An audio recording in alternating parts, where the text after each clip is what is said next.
Like it could get kind of messy over the next couple days. Yeah, we're not expecting widespread down trees and limbs and power outages, but it doesn't take much to get one limb to come down and bring a line down with it. So be on the lookout for that. Let's take you outside right now to Salem, where the rain has been falling over the last couple hours. The winds are calm down there, but that pressure is falling rapidly as a warm front approaches, as temperatures may actually bump up a little bit tonight.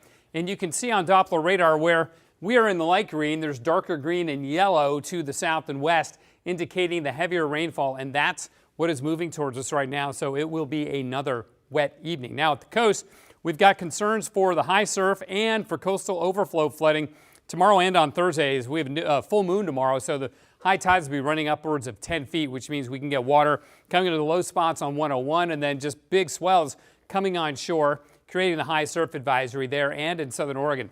So here's the first batch of rain. We'll get a cold front moving through and then a second cold front coming in on Thursday to keep the stormy weather going. The hits just keep on coming. It's a very active and strong jet stream across the Pacific Ocean right now, all aimed here into the northwest. Fairly typical November weather for us. So let's look at the wind gusts. First of all, in Portland, it's an east wind right now, and it's going to remain that way overnight tonight. You can see the winds back down to about just 10, 15 miles an hour tomorrow. But look at the winds in Salem out of the south and Corvallis, 30, 35 miles an hour, while it's gusting to 45 at the coast. And parts of the coast may get some gusts of 50 or 55 on the beaches and headlands, the more exposed areas like that. But look, tomorrow afternoon, Salem's pushing 40 miles an hour with the gusts, Portland over 30. So again, random tree limb could come down and take a power line with it. We're not expecting widespread problems like that, but it's going to be breezy for sure. It'll get your attention.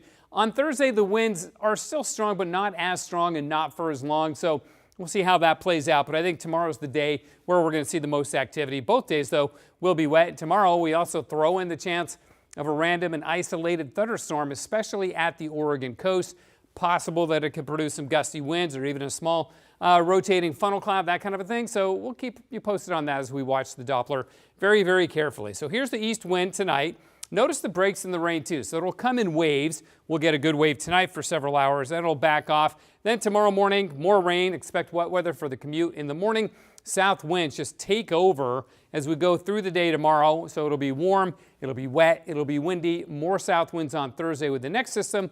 And then on Friday, things settle down. The winds back off and the rain will turn to showers, which will end as the day wears on. So we'll end the week with much better weather than we get in the middle part of the week. And from now until Friday morning, about an inch in the valley. So again, not enough to cause flooding issues. This is 2 to 2.5 day totals, but certainly quite a bit of water coming our way for sure.